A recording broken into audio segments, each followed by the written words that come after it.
e constantemente fazia a mim próprio a mesma pergunta: por que eu? Por que um indivíduo ruim, impuro e eternamente em dúvida, como eu, se tinha envolvido em semelhante situação? Que tinha aquele homem para conseguir transformar tão violentamente uma vida, a minha, cheia de vazio? E assim, se tivesse explicado isso ao cavalo de Troia, a minha fraqueza por Jesus de Nazaré, porque era disso que realmente se tratava, tão flagrante parcialidade e entusiasmo pela personagem que era motivo da segunda expedição, me teriam desqualificado irremediavelmente.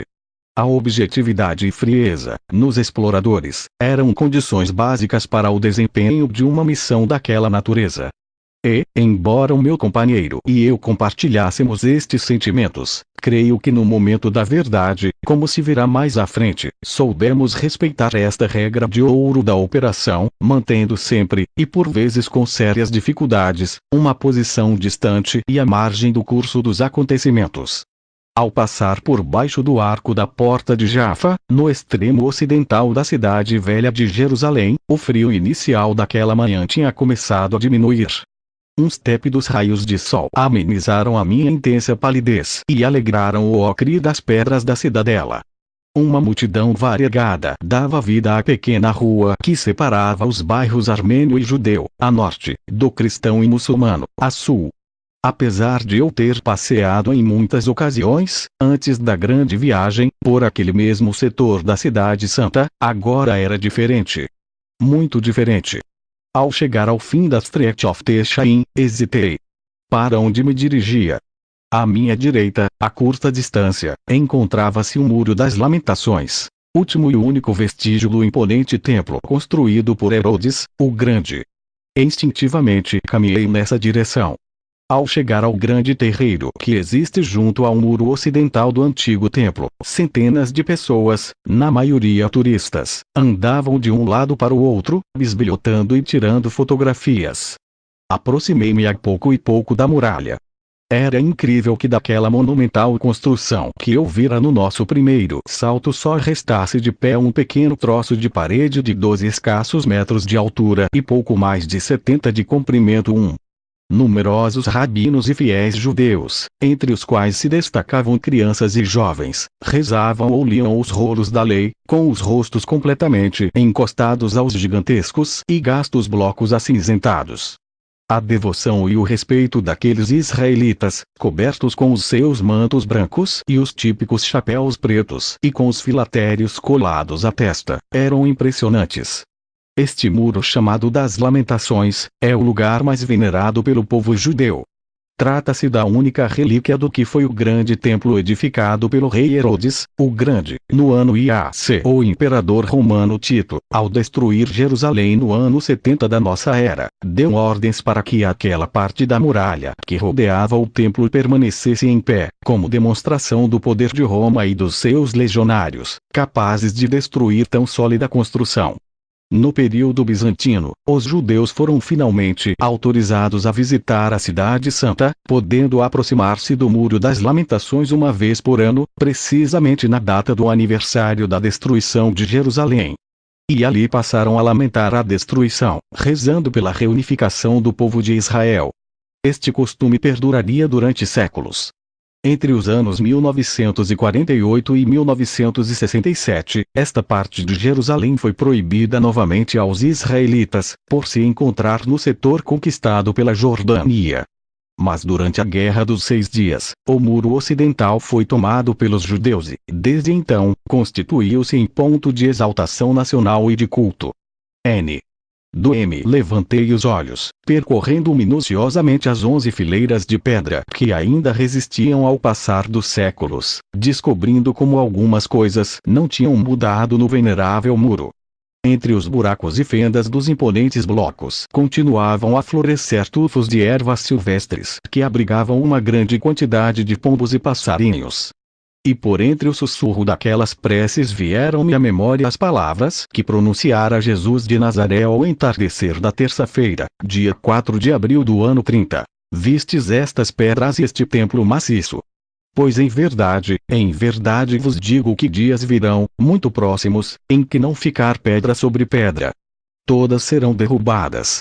Levado por uma estranha força, aproximei-me de uma das moles de pedra. As minhas mãos acariciaram a superfície rugosa e o meu rosto, lenta e suavemente, foi tocar na segunda fileira.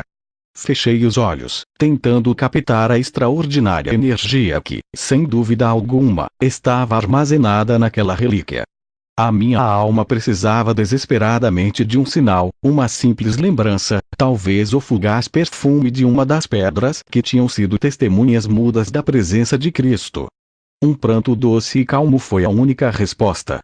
Quando aquela dilacerante tristeza estava quase a sufocar-me, uma mão pousou no meu ombro direito.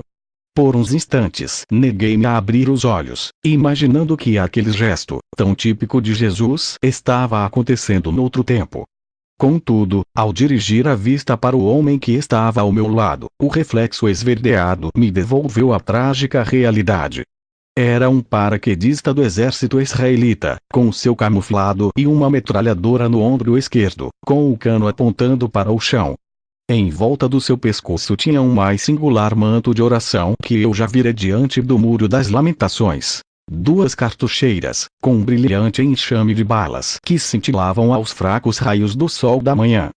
O jovem, talvez fosse um judeu ortodoxo que cumpria o seu serviço militar, olhou para mim em silêncio. E, depois de um breve sorriso, fez um único comentário. Irmão, o Espírito Divino está sempre presente nestas pedras. Mesmo que não seja judeu, reze, peça a Deus e os seus desejos serão satisfeitos. Não sei ao certo se correspondia ao seu sorriso. O fato é que me senti aliviado e, seguindo seu conselho, rezei em silêncio e com toda a força do meu coração oprimido. Ao fazê-lo, outras inesquecíveis palavras do Mestre brotaram no meu cérebro. Nenhuma súplica recebe resposta, a não ser que proceda do Espírito. Em verdade te digo que o homem se engana quando tenta canalizar a sua oração e os seus pedidos para o benefício material, próprio ou alheio. Essa comunicação com o reino divino dos seres de meu Pai, só obtém a devida resposta quando obedece a uma ânsia de conhecimento ou consolo espiritual. O restante, as necessidades materiais que tanto vos preocupam, não são consequência da oração, mas sim do amor de meu Pai. Nesse momento compreendi que grande parte da minha angústia nascia de um desejo egoísta. Só pretendia satisfazer a minha curiosidade e os meus instintos mais profundos. E ali mesmo pedi perdão, suplicando ao Pai que, se a nossa segunda aventura chegasse a materializar-se, me desse luz e força para a viver e aproveitar com o único fim de beneficiar as gerações futuras. Um pouco mais calmo, afastei-me daquele lugar, dirigindo-me para a extrema direita do muro, o local destinado às mulheres.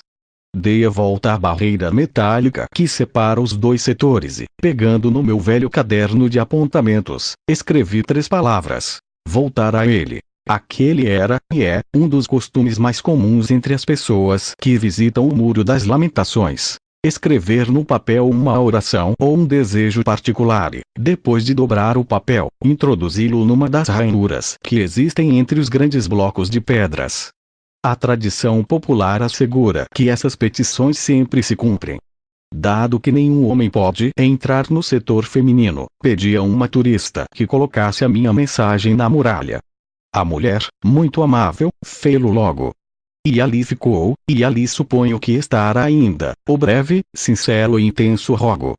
Hoje posso garantir que, pelo menos no meu caso, a crença popular está certa.